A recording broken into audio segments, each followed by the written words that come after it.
All right. Well, I'm excited to be back here at Iowa Wesleyan College. This was my most formative years in coaching, where I had the opportunity to really develop my skills, go around the country, learn a lot of football, and then had the opportunity to teach a lot of players and exposure to football in a whole lot of different settings.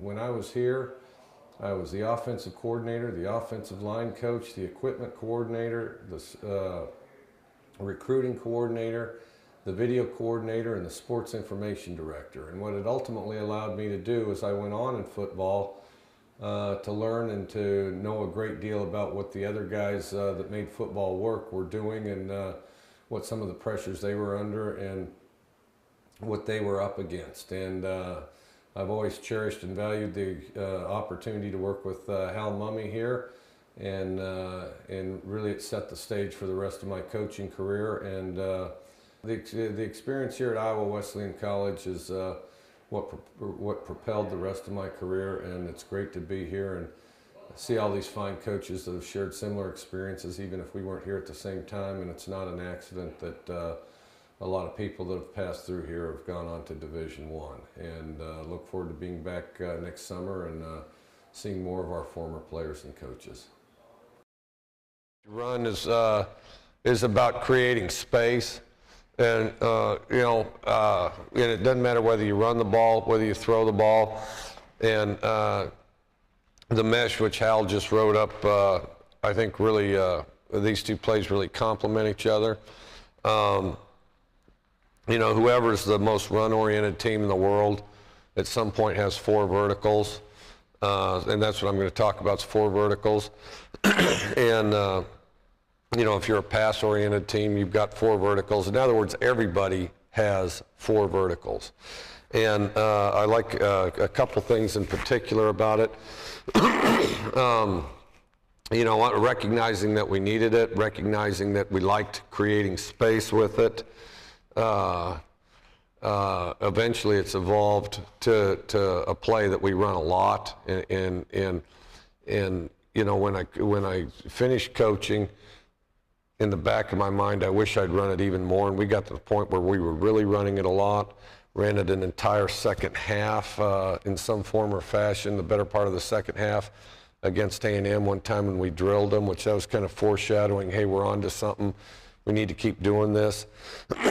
And I'll describe some of the, how we adjusted it, how we looked at it, because it's not just everybody run here and you go over the top. And then against Texas, that big game we had against Texas where we beat #1 in the nation, we ran four vertical most of the second half. That ball that Crabtree caught for the touchdown was a vertical. And what I like about it is it creates space for nearly anything you want to do offensively, whether you want to run the ball, whether you want to throw the ball, mesh underneath, anything that crosses underneath. This helps set that up, helps set up screens. And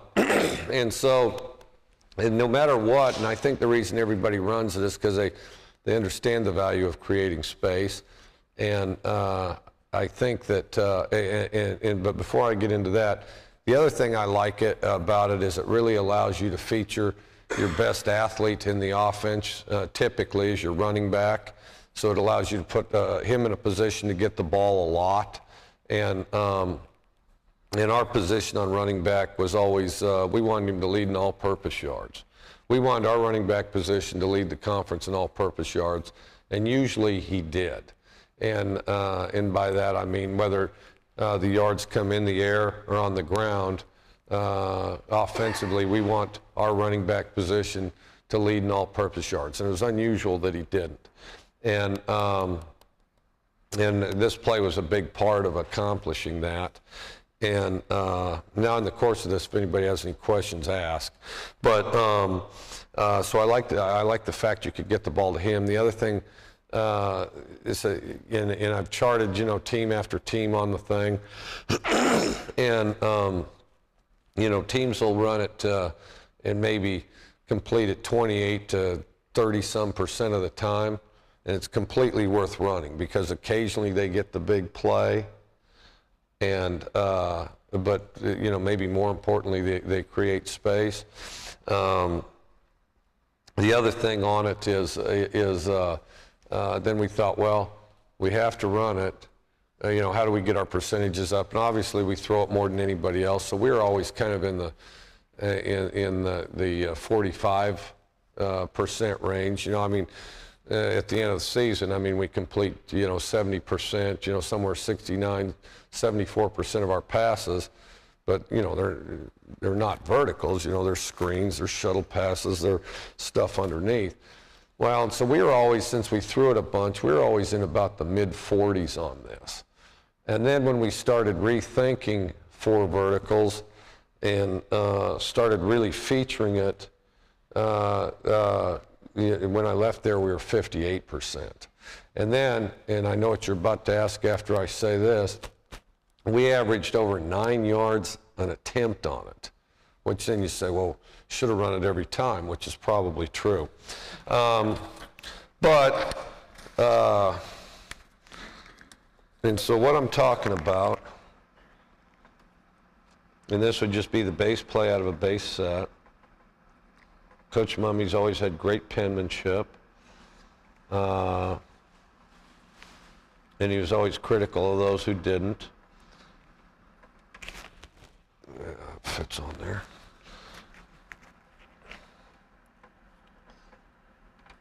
And some of the stuff, a lot of this really started here at Iowa Wesleyan. But then as you look at your players, your personnel, and things like that, then you have to feature certain things. What are you going to be good at? And as we really started featuring this, we felt like it really paid off some dividends. And I didn't care what they ran coverage-wise. Obviously, if they have one safety, it's probably better than two. But I didn't care because this gave us the dimension to do whatever we wanted.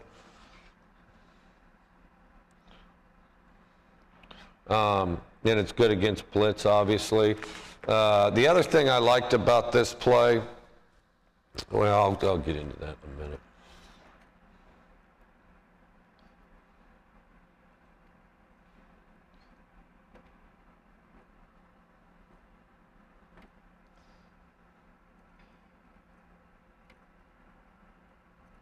Okay, so what we're coaching this guy to do, and this applies to either outside guy. And I'll be the first to tell you, I probably like this out of trips better than I like it out of 2x2.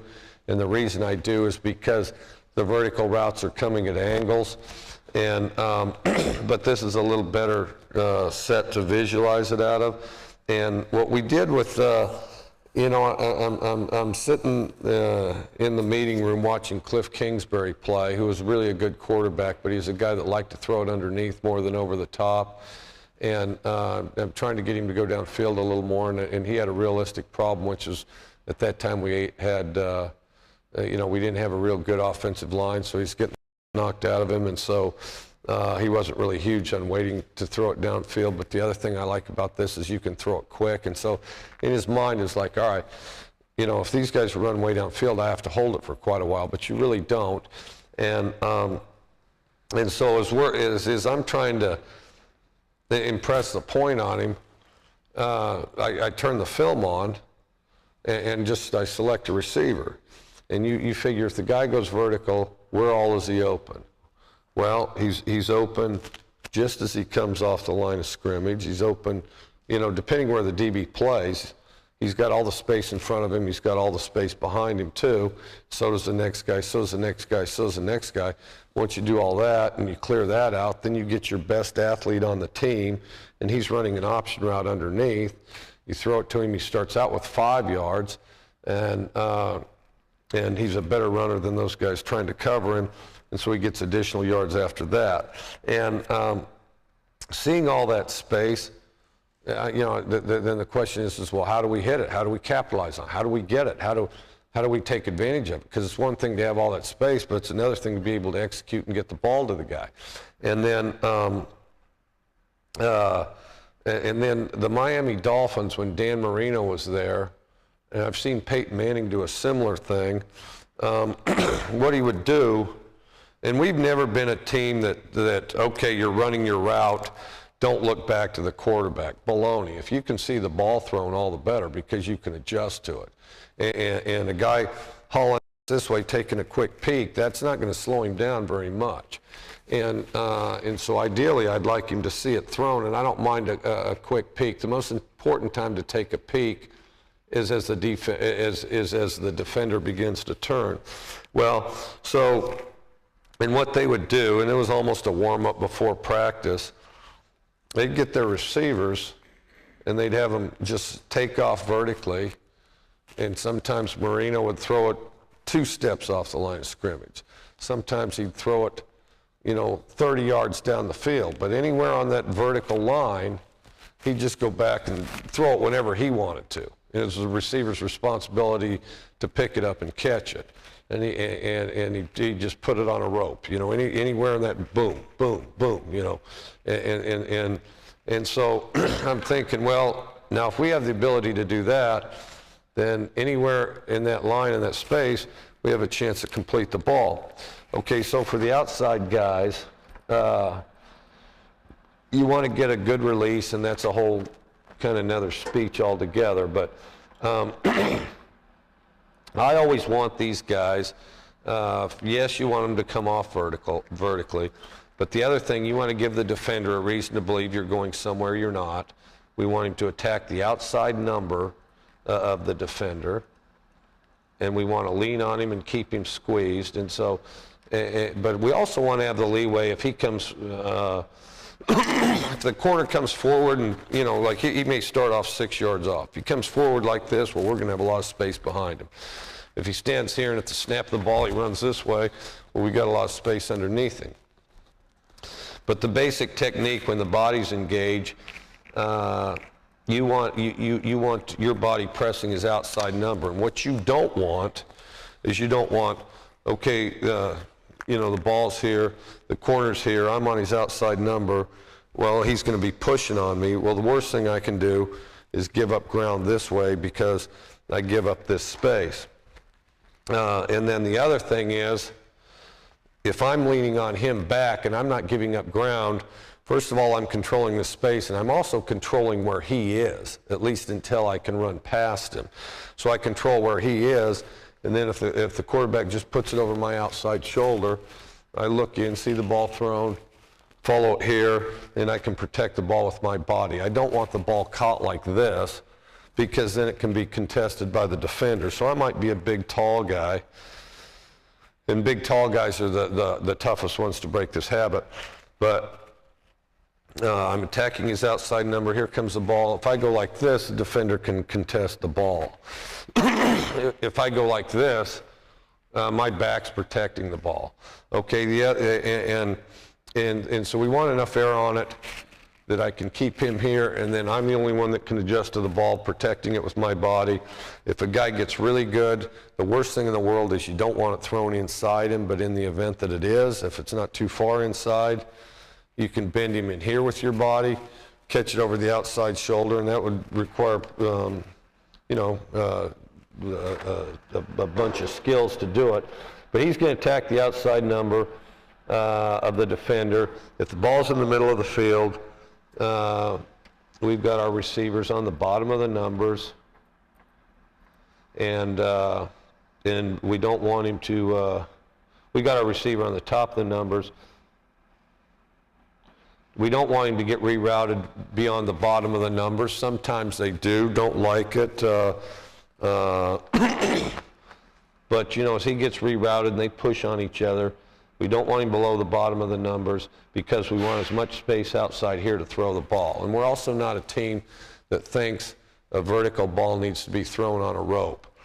If I've got that guy pinned, put a lot of air under the ball.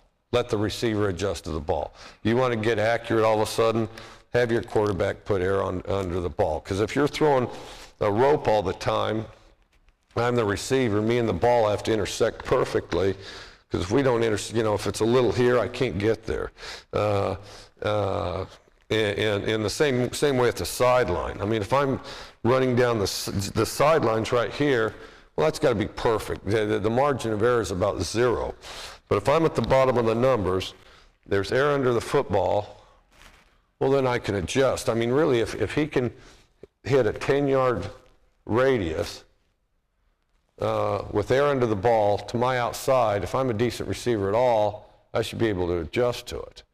Now, there's good quarterbacks and there's crummy quarterbacks, but in a lot of cases, providing I can throw it that far, even I can hit a 10-yard circle.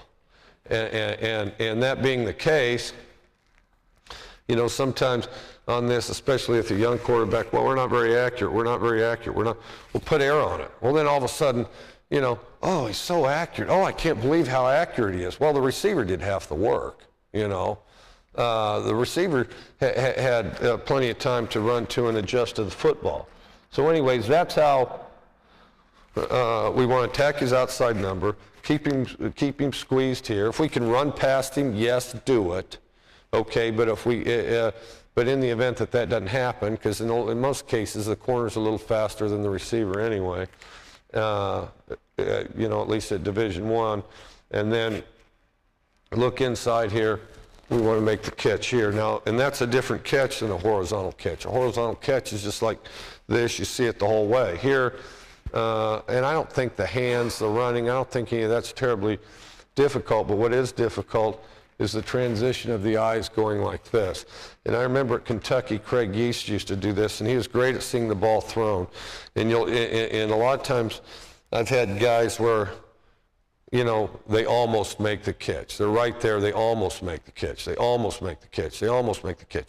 Well, typically those guys that almost make the catch don't see the ball early enough or don't see it thrown very often. You're not always going to see it thrown. But like Michael Crabtree was great, you know, almost always saw it thrown. But one of the best at this was Craig Yeast would be here, and you'd literally see him like this the whole time he's running. And even when he's like this, you know, little old head would be back here like this. He'd see the whole thing, and then as opposed to nearly missing, he got there every time. Now, he's a fast guy, but I also think it was, a lot of it was the technique with his eyes. And so if you're even with him, we want to go over the top, okay? And then, of course, if you hit a couple of those, and keep in mind, there's a value even when you miss. There's a value even when you miss, because then they're getting ready to loosen up and it gives you space for other things. Okay, well, then the corner may start off, or you throw a couple of them, then he just bolts backwards, which is basically what Texas did most of the game, and so we threw a bunch of them underneath. And if the corner's going backwards, and our key on it is when the DB turns. As the DB's cushion gets broken, and just because a guy lines up 6 yards off, you don't know when his cushion's going to get broken. I mean, if he's pressed, well, then his cushion's already broken, and then the receiver wants to, in other words, the receiver wants to look as soon as he breaks the DB's cushion, because the ball might be thrown then, okay?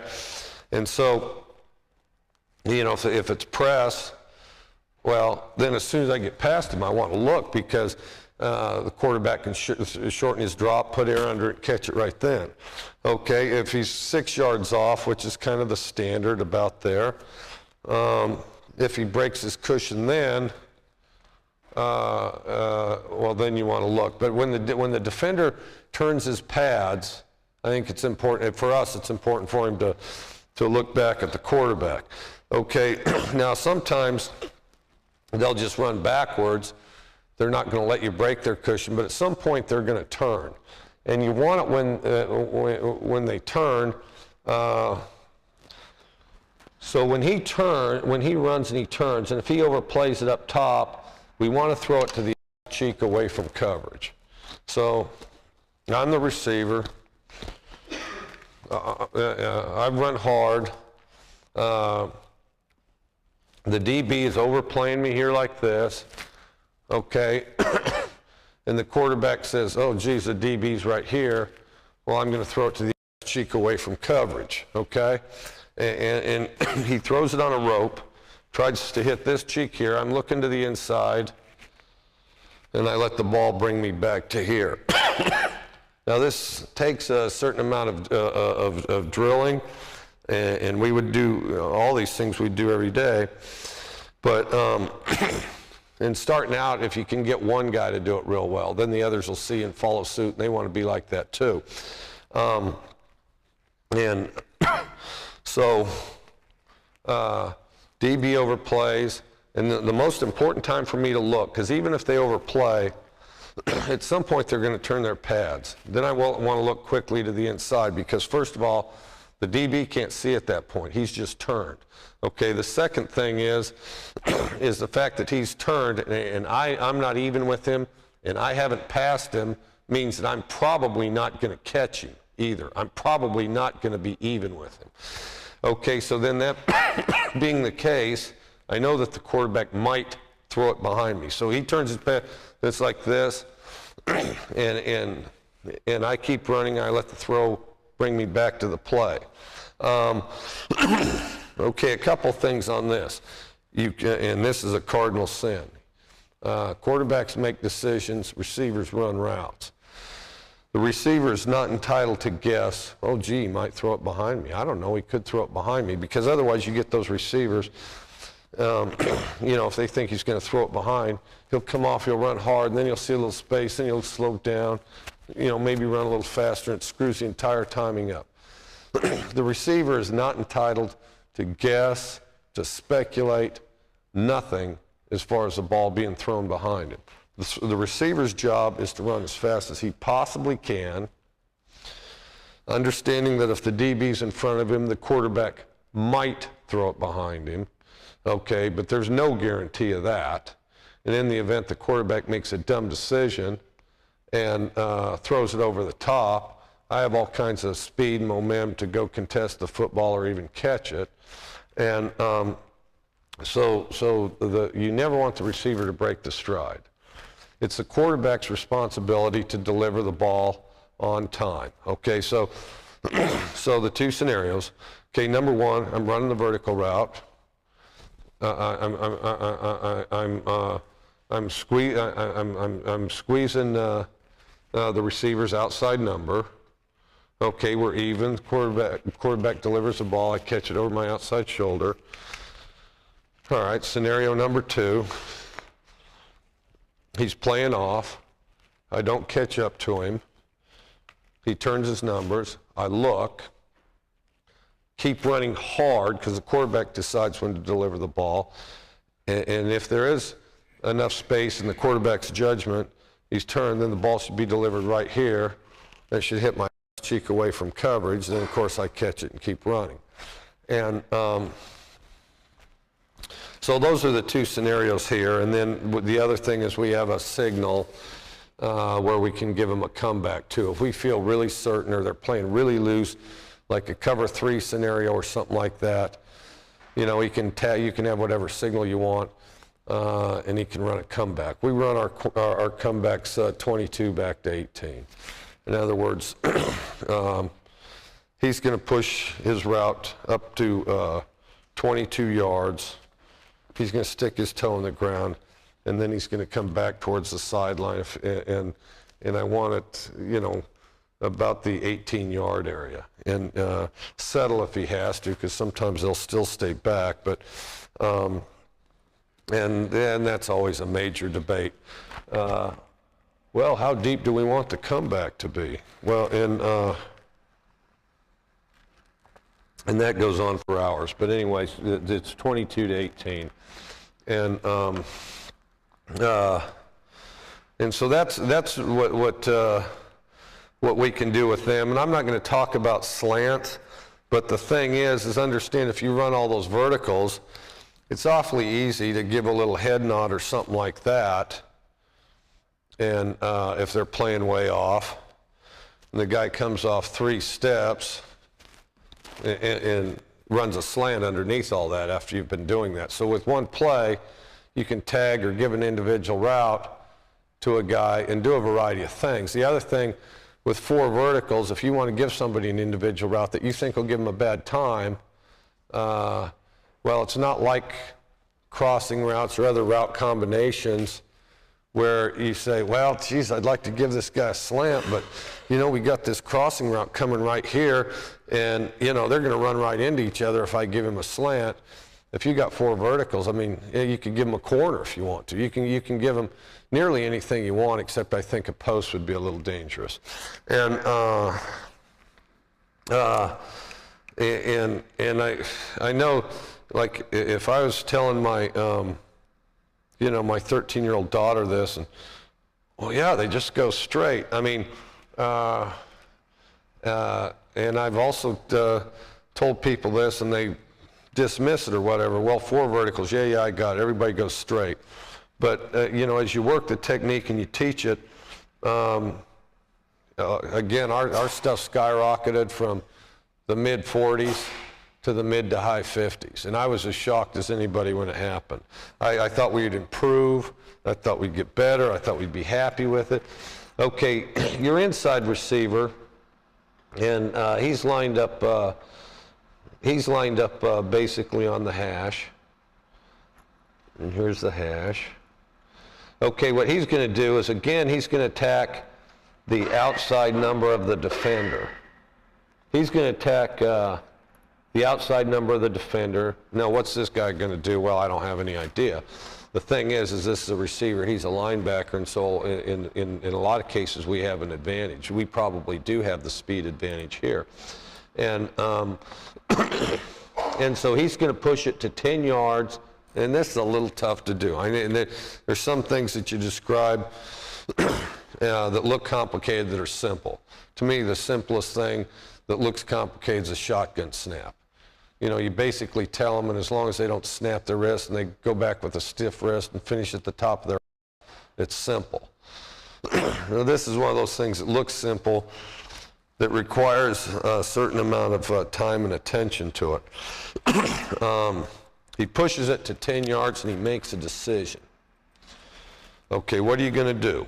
Are you going to run or are you going to settle? And we give him the leeway to you know, work, you know, 3 yards inside the hash, 3 yards outside the hash, wherever he's spaced. But when he gets here, he has to make a decision. It has to be decisive. It can't be, well, should I or shouldn't I? Well, maybe I'll settle, maybe I'll run. Anyway, he's going to either run or settle. And that's about the time that he's going to break the second layer. And so, like, if this safety comes forward or something like that, like say if they're rolling to cover 3 or something, well, then he wants to keep running. Or if this guy's hauling with him and is on his hip, then he wants to keep running. Because even if he's on his hip here, and even if he's running into this guy here, well, he's going to take this guy out of the play, and he's going to take this guy out of the play too. So you'll end up with 2 guys out of the play. So if there's a guy on his hip, he wants to keep running. Okay, at 10 yards, make a decision. And in most cases, in our case in particular, because we throw the ball a lot, this guy's going to drop, and he's going to look for space inside or outside. Okay, now sometimes this linebacker will go out here, and you can't really get an outside release because you have to fight too hard like crazy there. You generally want an outside release, but, you know, if he's done a good job getting the outside release and this guy won't let him have it, then go inside, push it to 10, and work either way. But fight for that outside release. So this guy's gonna run or settle at 10. Could go vertical. And then the same thing with these 2 here. You know, he's gonna attack his outside number. Start at the top of the numbers. Don't go below the bottom of the numbers. And catch it over your outside shoulder, or we're going to throw it behind you. Okay, same thing here with him. He's going to either settle or run. Okay, and so besides and then keep in mind with our vertical, if he plays up or, you know, at any point, we're pretty well prepared to throw the ball. But the best time to make the decision on the outside guys is when the corner turns his shoulders. Okay, these inside guys, then you're really just looking for windows and space. Okay, the running back is going to push it to 5 yards, and he's going to turn around. And running backs, their list of priorities aren't always, running routes, and especially something with precision. Usually it's something they haven't done much of in high school. And but if you can teach your running back to when he comes out to have a straight stem. Oh, one other thing, let me just say this on verticals, forgot this. Even on verticals, I believe in sticking the route. Give the guy a reason to believe you're going somewhere you're not. So if I'm running vertical, and this is my outside, as I begin to break his cushion, just give him a stick, because it'll either freeze him or he'll react to it. But, if I'm running as fast as I can, then just all of a sudden, boom, and then keep going, that doesn't really break my stride, but it'll create a lot of psychological damage on the defender. Every route should be stuck, even verticals, I believe. And, okay, the running back, you want him to come out, and as he gets through the line of scrimmage, you don't want him, kind of angling this way or angling that way. No, sell the fact you're going straight.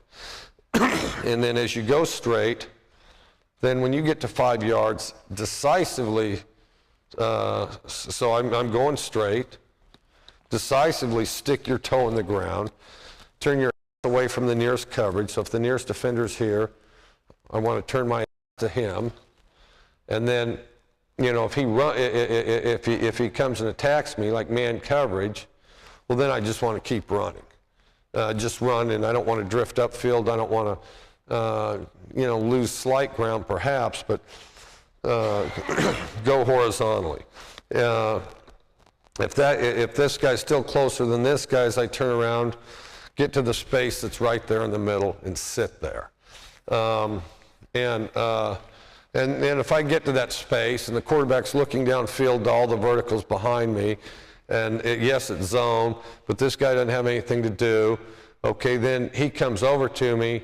Then what I want to do is I want to stay there, not move, because the quarterback hasn't looked at me. Quarterback hasn't looked at me. Quarterback hasn't considered me. The defender's here. So what I'm saying is the quarterback's gone back. He's looking downfield. I'm standing here. Okay, the defender's on me, and if I run here, he runs here. If I run here, he runs here. Not really any need to run necessarily, because the quarterback's not looking at me right now anyway. When the quarterback makes eye contact with me, then break out away from the defender, and the suddenness of your movement should give you about 2 or 3 steps. Okay, and so he sits here. This defender's the closest. He's going to drift to the center of this hole, okay? This defender's here. He sees him, runs to him right now. Sit here and stay covered. Quarterback looks here. Then quarterback looks to the running back, then burst. And all these guys are cleared out by then as well. And plus, the best athlete on your team, with rare exception, is the guy getting the football. And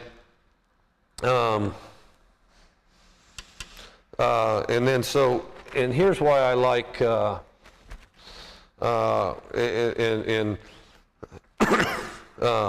the other thing is, and I know as mundane as this sounds, you consider this, that all you're doing really is route adjusting. Okay, and this guy here is potentially running the vertical where it goes over the top, running the vertical where he clears press coverage and you put it on a rope and put it into his hands, running the vertical where the defender overplays it and you hit cheek away from coverage. Right off of that's 3 routes. And then in addition to doing that, you're setting up in a really good fashion, probably at least 3 other routes. 1 is the comeback. 2 could be the corner if you're inclined to signal it to him. but in particular is the slant. If I don't know what to call and I have some confusion on what to call, I try to get us into a slant. I think, and I'm not sure that the best route in football is not a slant, because you can run it against press, you can run it against space. If you're not sure what to do, run a slant, in my opinion. But, and then you get to see them react to it, and then you'll get the information from watching them, and it'll help you sort it out. The other thing I like with this play is, in our case in particular, and we're not real dogmatic about it, it's a really good play to run with the quarterback under center. On the goal line, I want him under center unless there's some kind of inside blitz. If there's an inside blitz and he feels like, he'll get, in what I'm talking about, they're running an inside blitz, and the running back's, like in some kind of a bear defense, the running back's going to have to take the middle linebacker right here, and the collision's going to take place here. Then I'd like the quarterback and gun, okay? But on the goal line, the biggest thing is you want him under center, because he's got to get rid of the ball really on one step, otherwise your receivers are running through the back of the end zone. And then the other adjustment on the goal line is they have to foot fire. The defenders, whether they're close or whether they're off, you have to buy some time at the line of scrimmage. Otherwise, the quarterback can't secure the ball and throw it before you can run through the back of the end zone. So, and this is kind of a deal you have to stay on. So buy some time at the line of scrimmage, and then run your route. By then, the quarterback secured the ball, and on one step, he can throw it. But I also like it, and the exception, again, would be if they have some inside blitz, as in where the running back would end up colliding with him here, rather than being in this pile, then do it at a gun, even though it's not as quick, okay? But also on the open field, I like it under center too, because, we have fly sweeps, we have some run game stuff that we do under center, and then the ultimate, and some screens, and then, the ultimate tendency buster on screens, run game, fly sweeps, under center is going to be what? Run past them and go deep. And so I think it complements that really well. And the other thing, if you're a quarterback and we want him to throw the verticals off of 1 to 3 steps. And so like if it's press and your guy's open right away, he might just take 1 step and let it go, because he's already even with him, and throw it over the top. When do you want to throw it? Well, as soon as he's even.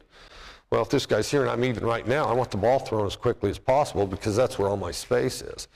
And the quicker the ball can be thrown at the best possible time to execute the play, that's when you want it thrown. And then, so the court, off the top, you say, what do you usually run your verticals off of? Well, we usually run it off of 3 steps. Quarterback says, well, this guy's pressed, I don't know, may have to throw it quick. So he's even, boom, 1 step. But otherwise, if he's going to have to read it across, 3 steps, and then, and he has to pick a side. He has to pick a side. This isn't a thing where you can just see all of it. You're going to have to pick one side or the other. We base the side on, as odd as it sounds, which one of these guys is tightest. That'll make us start with this side. And then you'd read, outside guy, basically it's 1, 2, and then the back's 3. You might get back over here, but you might not. Okay, 1, 2, 3. Okay, and why? Because this guy's the tightest. Well, the other reason to do it, though, if this guy's only medium tight, say sitting there about 7 yards, okay, and this guy's way off, well, you might read it here, because you know that you can throw it underneath him. And so what you want to do is kind of attack whatever's the most extreme. If somebody's ridiculously far off, that's a good side to go.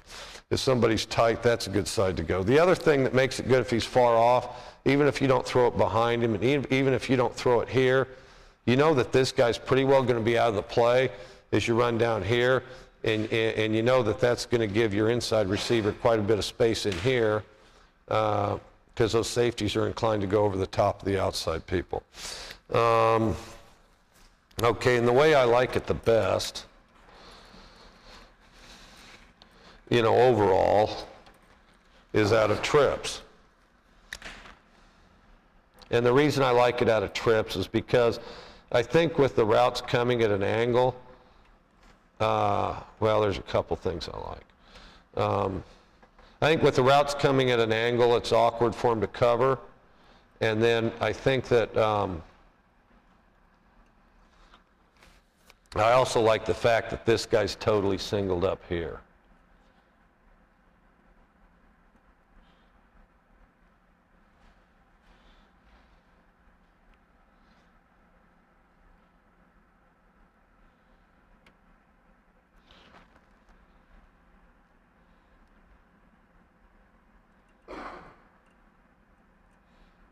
Okay, so I like the fact that this guy's singled up. That immediately declares, okay, do I have an individual route here? You know, and out of trips, here's the other thing I like. Out of trips, you can give this guy a post. So what our landmarks are, just really quick. He's going to start at the top of the numbers. We don't want him to get to the bottom of the numbers. And without going into a whole bunch of detail, and I'd be happy to tell anybody that's really curious, you know, if we're on the hash, I'll tell you where our splits are there too. But you know, basically, you just make it equidistant. You have,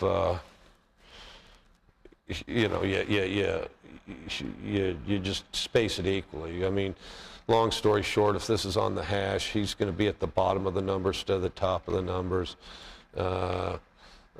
Then this guy's going to split the number, or split the difference between the numbers and the hash, and so it goes. But okay, and so what we've got here is you've got this guy that may have leverage for an individual route. If he's way off, you can run a corner. If these guys are doing all this roll down stuff, which they'll do a lot, they'll try to bring him over here, and if you know he's vacating, you know, you can run a post or something and get there behind it. In other words, you have a pretty good receiver here that you can tell if he's singled up. And sometimes even if they have a second safety over the top, for all practical purposes, he's singled up because that safety can't get there in time to do anything about it. And then,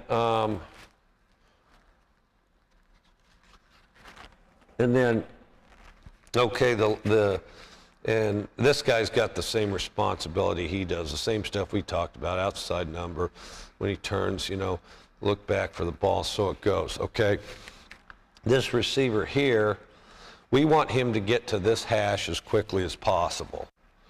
And so his responsibility is get to this hash as quickly as possible. Don't want him too shallow, but if he were to get over here, be about 10 yards, and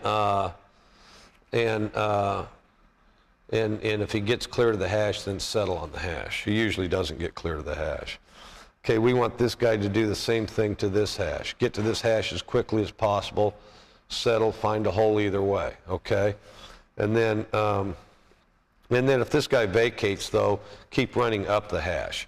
So he's either going to settle on this hash or he's going to keep running on the hash. And the thing is as everybody gets on the same page, and so I'm an inside receiver here. I'm running to this hash, and it takes some practice and anticipation, but I'm running to that hash right here.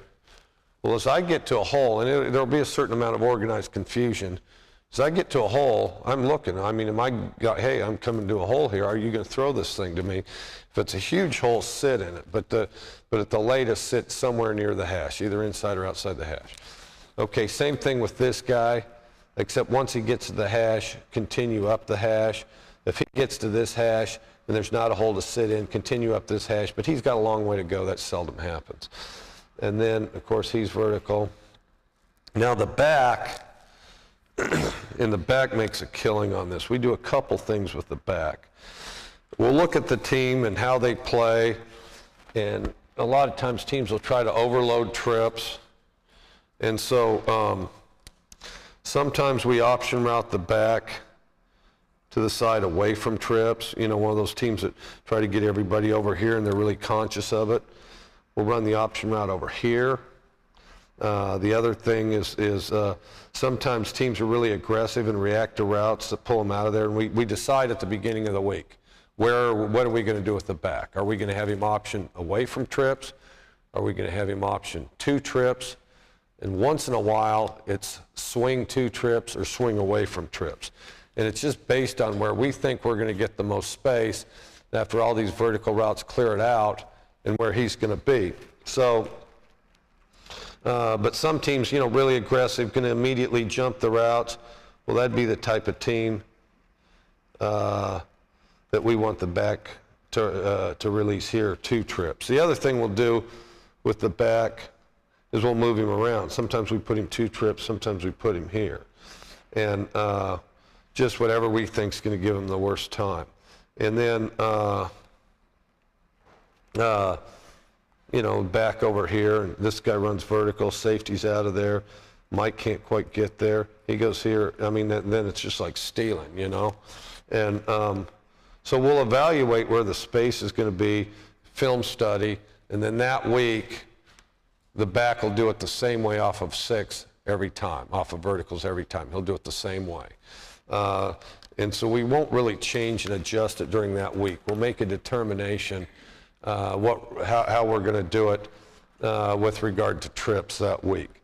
And then especially those teams that play off, and sometimes teams, you know, you'll notice they really have a tough time lining up if you put the back to the trip side, because basically it's 4 receivers over there, especially as often as our back gets out. And but especially those teams that'll play off, you know, we'll play.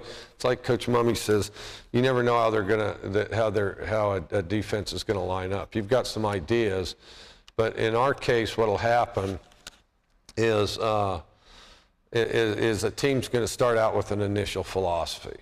Their philosophy is, all right, we're going to pressure them. Okay, well, if we have any success, then their philosophy is going to be, well, we're going to play way off of them. Well, and then if you continue, well, and so if they stop us, well, they're going to keep doing it. If they pressure you and you're having trouble, they're going to keep doing it. But if we have success, which usually we do, then they're going to be, all right, well, now we're going to, then they go to the opposite. We're going to play off of them. Well, then if you have success there, then they're going to try to mix it back and forth to try to keep you off balance, which is difficult for them to do because, you know, their players are having to execute schemes that contradict a little bit, and those that try to throw everything at you, you know, it's troubling when you watch film. You go through a certain amount of mental gymnastics. Well, what are we going to do with this? What are we going to do with that?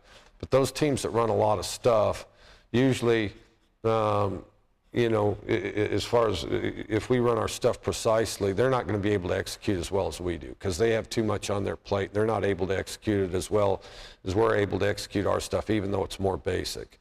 And so ultimately, they'll break down themselves just in transition. And, well, I don't know where that guy's going to go for sure, but, oh, well, there's space. We completed it, and off we go.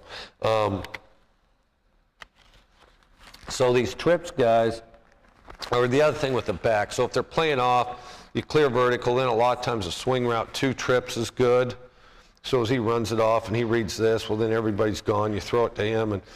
And a lot of times on these verticals, if the guys are covered deep and everybody drops, if you throw it to that back, and, you know, quarterbacks are selfish. They want to show off their arms. And if they can throw it 97 yards like Dustin Dewald can, of course, they want to, you know, go out there and try to fire cruise missiles and stuff like that, and then you know, they feel inadequate if they don't get a gun the ball. But the truth of the matter is you're blowing the top off this coverage everywhere.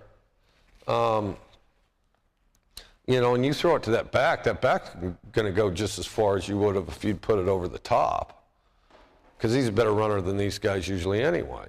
So good decisions of well, I don't have him, you know, that's kind of clouded there, and just dumping it underneath is going to get you a lot of yards. And that's the other thing I like about this, with all this, go over the top, throw it behind him. I mean, when your quarterback gets disciplined as far as making decisions, and he'll stay within the confines of the play, it puts you in a great position to get your running back the ball a lot. Okay, and so then we'll swing him here. Then the other thing that's good is these guys that have trouble lining up, when you put the back to trips here, you know, just, you know, and you can tell just when you see him if it's awkward for him to line up. Well, then you know, you can swing him over here, and he'll end up getting over there before they do. And then if they blitz, of course, your back's first responsibility is to block. He does his blocking assignment before he goes out, and so if they bring, you know, if they bring an extra guy, then the back blocks first. So you can block 6 with all this. Something else I was going to say. So we play games with the back, but if you're to just start out doing it, and you're saying, well, we want to get good at 6, then don't mess with all that. Just teach your back to run a good option route. Just teach him to run a good option route and work away from coverage. And when he gets to where he can do that, then start monkeying around with whether you want to put him to trip side, put him away from trips, run a swing route, run an option route. But even with that said, even though we do all that, we don't do all that in 1 week. For that week, well, he's going to swing to the side of trips, and he's going to do that every time. Or else he's going to run the option route. He's going to do that every time. We decide what he's going to do so we can make the execution as precise as possible as we're game planning that week. But the way you make a bunch of plays, and I mean ones where, you know, he'll be running across here, and all of a sudden there's a hole, and the quarterback throws it here, and he just turns upfield. Well, all of a sudden, you know, he's been running here, he's been trying to react here, and even though it's a relatively short pass, you know, it'll turn into a touchdown or a big gain. Same thing with this guy. I mean, he's starting to run to his hash. As soon as he clears this guy, blam. Okay, but the thing that's necessary to make it happen, and you got to kind of force your players to work it. And the reason is, like in the summer when they're working by themselves, and this happened to me, I said, work on verticals, make sure we're great on verticals. Well, they run 7-on-7 all summer long, and when I come back, and you know, we're not much better at verticals than when we started, you know. And well, why aren't we any better? Well, I mean, you know what happened. Here's what happened. I mean, because there's a certain amount of anticipation that has to exist with this before you're going to have success. So they'll throw some verticals, and the guy will say, well, hey, I thought you were going to throw it behind me. Well, I thought you were going to keep running. I thought you were going to throw it over the top. There's a learning curve here, but the dividends are huge. And then what they do is the players throw up their hands, and they run stuff like digs and curls so that they, you know, that they're used to, so they can complete balls, and they can laugh at their friends on the other side. Yeah, we burned your and and so then as far as teaching these things, and the seam routes really aren't so bad once you get them to 10 yards and they'll make a decision. And then, you know, the harder thing is the quarterback, is he's scanning across, okay, well, he's playing him pretty good, and then he looks over here, oh, he's got a window, boom. That's more just anticipation and the receivers making sure they look as they clear coverage. Like if I'm clearing a defender to a hole, I need to make sure I'm looking at the quarterbacks. It's just kind of getting used to one another, getting on the same page of looking when the ball is likely to be delivered. When's the ball likely to be delivered? Well, when you're likely to be open, you know. And okay, and so now, as far as this over the top and throwing behind, you know, everybody, I imagine everybody's heard of pat and go, or they call it something differently or whatever. But And, you know, the quarterbacks are lined up here, usually 2 quarterbacks, bunch of receivers here, you know, waiting to go. Quarterbacks here, 2 quarterbacks, so that you can kind of rapid fire the drill. Okay, and they'll start out on the hash. And we use this to get the quarterback's arms warm too. So we start out with short throws, so their arms start to get warm. And so the receivers are half speed. So I make sure you're in a great stance. Hey, we're half speed. Why isn't that a perfect stance? Well, we're only going half speed. You can't be in a perfect stance half speed. How are you going to be in a perfect stance full speed then? You get them in a perfect stance. And then, so perfect stance, comes off, looks in at the quarterback. So you're training their eyes looking at the quarterback. Quarterback pats the ball 1 step, drops it in there like a quick hot. Oh, that's the other thing that I should point out. I mean, you can see where if they blitz, those vertical routes, if they're blitzing, you're set up perfectly to hot that thing.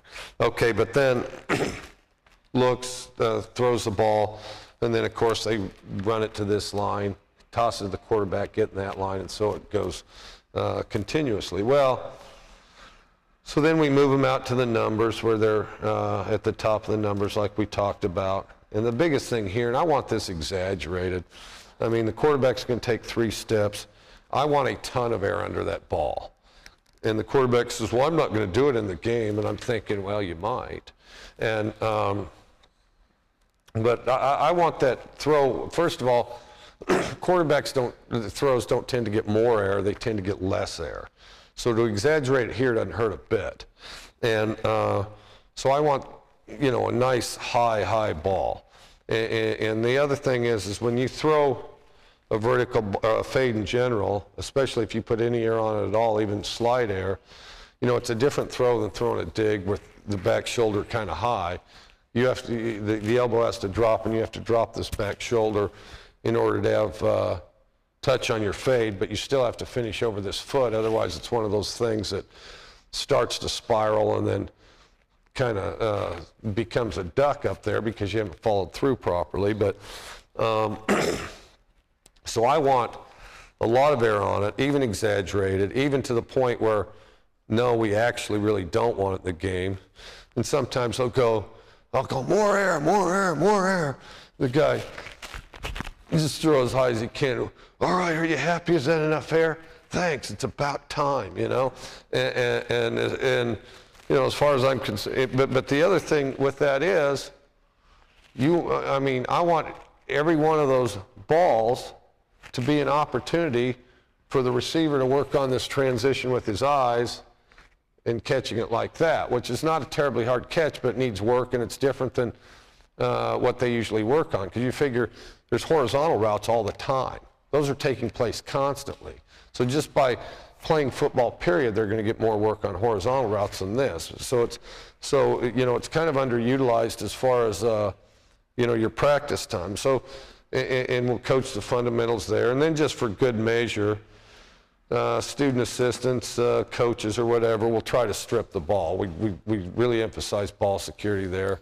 One time I heard a guy talk you know, the 14 points of pressure that are important for ball security. That guy's out of his mind. I mean, I can't keep. I'm gonna have people trying to tackle me, and I'm gonna keep track of 14 points of pressure. Screw that. I can't keep track of that. I think there's 3. Cover the point of the ball. Hold the point higher than the back of the ball. Keep it close to your body. And then the other thing, and this is straight junior high, and we've been doing it for probably 20 years, and I don't care any sophisticated discussions on this that disagree. I hate this business of running and switching the ball so it doesn't get hit here. You know, baloney. You see more of those things go on the ground with them trying to transition the ball on the run than you ever see some guy gets a helmet there and knocks it out. I mean, and so none of that transition stuff. Once you have it on a side, keep it on that side. And if you get into traffic, cover it with both hands, and don't act like you're too proud to do it, because if you fumble it, I'm going to tear you up. okay? And if you cover it with two hands and you fumble, I'm still going to tear you up, but it's not going to be as bad. But if you fumble and you're trying to do this transition stuff, you'd be better off to have died as a child. So anyways, point higher in the back of the ball, hold it close, cover it with both hands when you're in traffic. I don't care what you've heard, I don't care what you've read, I don't care what they do on TV, I don't care what your high school coach told you, I don't care about any of that. And it's really helped us with regard to fun. So we'll come and try to strip the ball, or if you can catch that thing exposed, punch it out, and really just constant emphasis. You know, ball security, point higher in the back of the ball. No, get it closer to your body, you know, just constant reinforcement. We do that there. Okay, now, at other points in practice, like, you know, we'll work on our quick game routes. You know, we'll work the route combinations. You've heard, you know, where we have the 5 quarterbacks throwing all that. Well, there's a lot of routes that have a vertical on it in some form or fashion. And instead of just doing the vertical every time, then we'll work on throwing it behind. And so we'll throw it behind in the course of that drill. So we might select drills. Okay, on this drill, all right, the vertical routes, we're going to throw it behind. Okay, on this drill, oh, okay. On this drill, you know, generally we're going to go over the top, like in scale, team, you know, you're going to do whatever they give you. And then the other thing to really reinforce this thing in the one-on-one period, I'd tell them you're going to throw verticals the whole time. Virtually every snap's a vertical. And I'd let them run verticals, posts, or comebacks, and that's it. They said, well, they're bailing way off. Well, throw it behind, because it's hard to get them to throw it behind than over the top.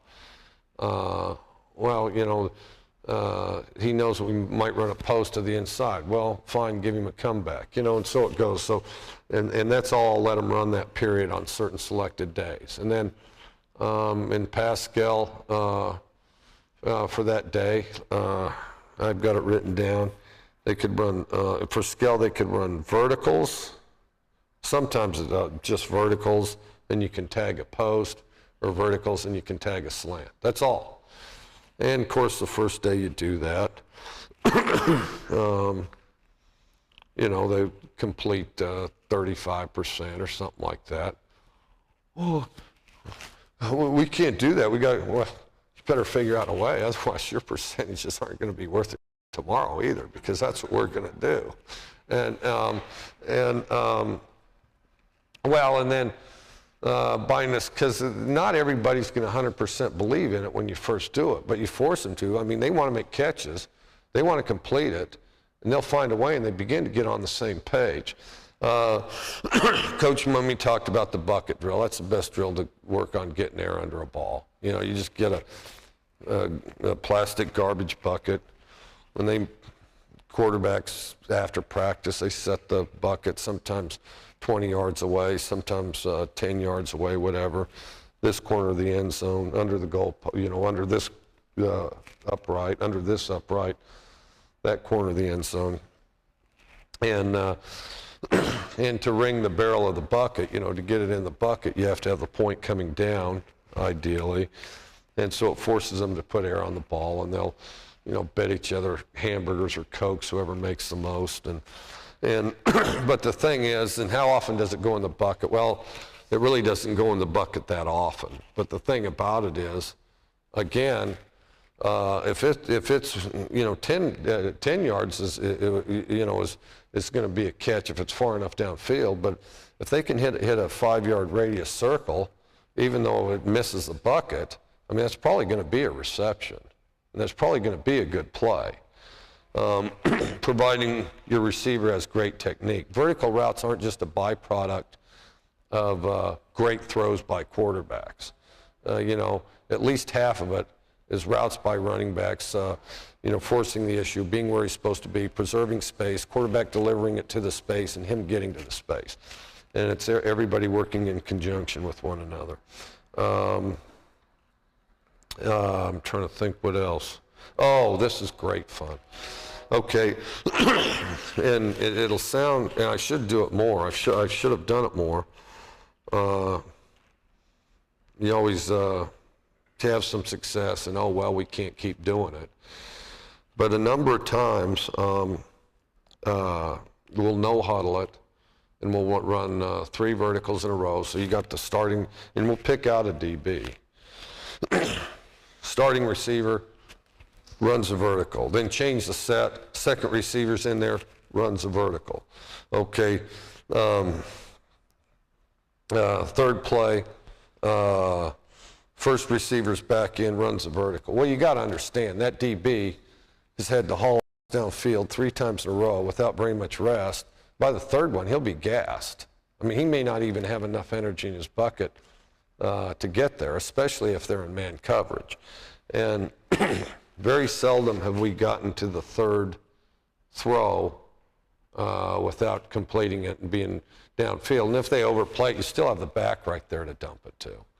And you can literally see that DB, get fatigued, break down, especially if you hit him on it twice, which isn't incredibly unusual. Because if you hit the first one, he doesn't believe you're coming at him again, especially not that fast.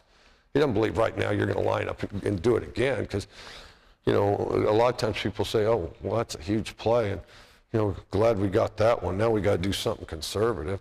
I mean, do it again. And you still got that back underneath. If any, and the emphasis on this in particular, in this detail, is really not something everybody does. It's evolved for me over the years, and and we've had a lot of success with it, and it's probably the single thing recently that I look for ways to improve the technique on, because anytime you run one of those routes, there's so much space, and at some point in that space, you're going to be open.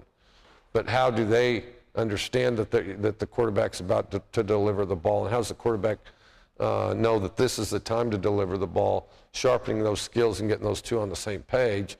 Well, it's unstoppable, but the thing about it is, the only thing that'll stop it is yourself, because you got to get them both on the same page. And so thinking about how to sharpen the execution on it is the thing that I've spent the most time thinking about and figured out how to drill. And a lot of times it's just on film. Okay, you see you're about to clear this defender. Okay, you need to deliver the ball right now just as he gets here, because he's he's going to get to that hole. And so it goes. Anybody have any questions? Well, I appreciate it. It's an honor to be here. Honored to be back at Iowa Wesleyan College, and we've all, I think, had good experiences here, and some not so good. But we'll remember them the rest of our life, and hope to see you all next year. Thanks a lot.